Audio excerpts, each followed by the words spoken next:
Secretary of State Phil McGrane, thank you so much for joining us. Big slate of election changes on the docket this year. Some of those bills are going to be introduced, but what are you hoping to accomplish?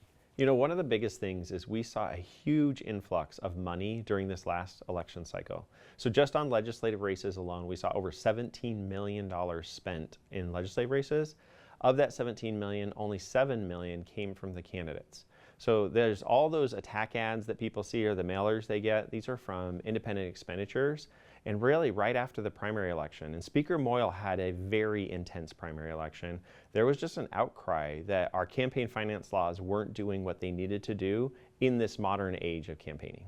And so part of the bills are us really like reevaluating where we've been with our sunshine laws and campaign finance and saying like, okay, how do we step up our game to really kind of bring Idaho into this century in terms of what politics actually looks like. And for people who aren't familiar, the way contributions directly to candidates are handled is very different than how independent expenditures are handled. And that's just money that people can spend on those mailers, like you mentioned. Yeah, I think that most people, when they think of money in politics, they think of a donation of $5 to a candidate or whatever the amount is. Or they also think of like the big donors writing much bigger checks to them. There are direct donations to candidates. Candidates have limits. So for a legislative race, it's a limit of $1,000. And that's part of the conversation here. But so part of the question is like, where does that all the other money come from and where does it go to? It goes to these political action committees. So we have all sorts of different groups. You know, in our office, we like to joke, they're all like freedom, liberty, whatever the cause may be. And you have these groups and they do what are called independent expenditures. And the reason they're called that is because they're not allowed to work with the candidates. Candidates do their ads and we all see the billboards, the yard signs, that kind of stuff. Well, often when you see those mailers, especially the ones that have the are most hitting, they're actually not coming from the candidate. They're coming from an outside group who is spending money trying to influence the race, either for or against a candidate. And that's where we've seen really the biggest influx of money. You see, outside of the campaign and increasingly outside of the state. Yeah, that's probably one of the biggest things that we saw in this cycle, and where people really felt the pressure is there's a few issues in the state that have been going on where tons of money was coming, particularly from the DC area. Unfortunately, what we'd like to talk about is Idaho is a low dollar state. You go to many other bigger states, they spend millions of dollars, whereas in Idaho, a typical legislative race is probably usually around $20,000 to $30,000. And now all of a sudden we're seeing $100,000 spent against a candidate to try and influence an outcome. That's really changing the landscape, and the candidates are struggling to deal with it. If you talk to any of the legislators who were in these intense races, they'll tell you they felt it, and it wasn't what they'd experienced in the past. And so that's where people are really trying to see what we can do. Most notably, there's a lot of talk about the Young Americans for Liberty, but there's also there are some other out-of-state groups that spent a ton. The highest spender in PAC money was the Young Americans for Liberty, which says a lot about just kind of what's happening. So some of our biggest spenders were from out of state, really kind of drowning out some of the conversation that's happening within Idaho. So what would these bills do to address those concerns? One of the biggest things is, so this is our sunshine. These are our current laws. They were a citizens initiative in the 1970s. And from my perspective, enforcing them, they read like a citizens initiative from the 1970s. So it's time for us to update them.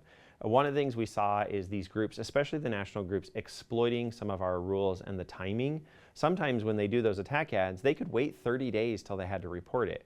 At one point, based on some complaints, we were talking to an attorney who represents one of the groups, and she knew our laws inside and out, and she's like, we will report exactly when we have to report. And from my calculation, I think we have 3 more hours.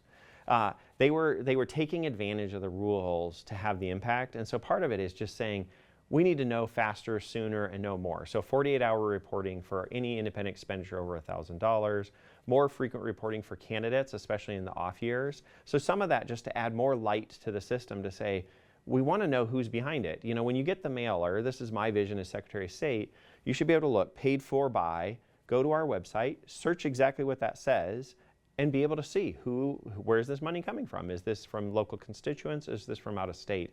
And so part of this legislation does that.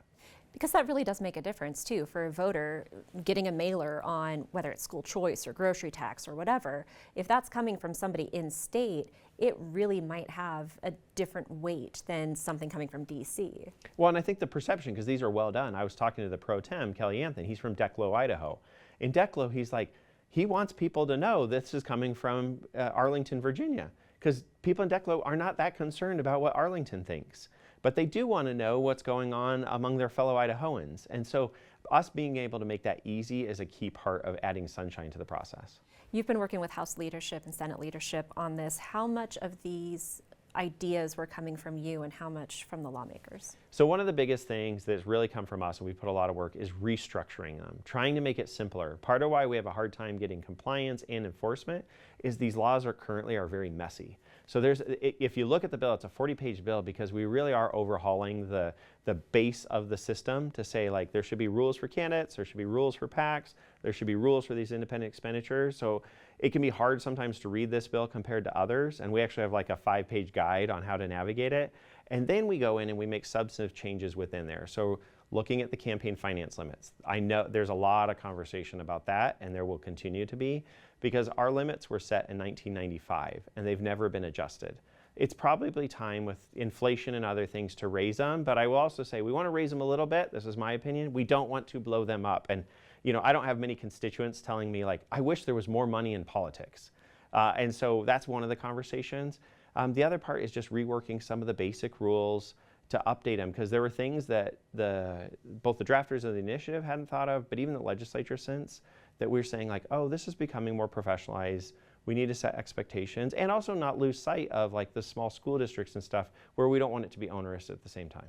Right, because we talk about this in terms of legislative races and statewide races, but there are also sunshine requirements, and for good reason, for local races as well. Yeah, I think people, when looking at our campaign finance website, and especially the political junkies who know it, we're actually managing 3,500 finance accounts all simultaneously. It's not a small operation, and it's because we're doing everything from, we got the city council elections coming up this November to the governor's race and some of the really big things. And so hopefully we can make it easier for the public to navigate, but also easier for the candidates, because we are kind of the referee in the political process, and we want to make sure that people know the rules, and when we see balls and strikes, that when we see a strike, like, we can actually call it.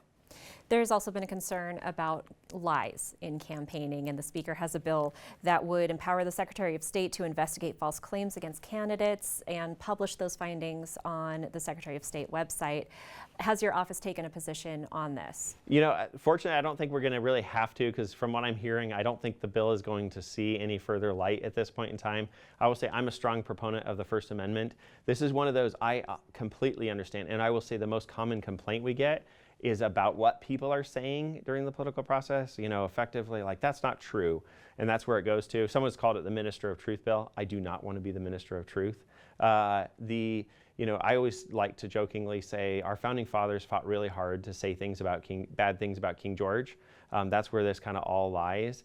But hopefully through some of these other transparency efforts that we're leading in the campaign finance bill and the lobbying bill, we can flesh this out to make it a more even playing field.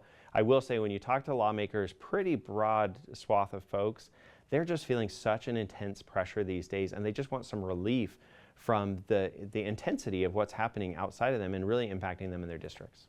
Secretary of State Phil McGrane, thanks for joining us. Thank you.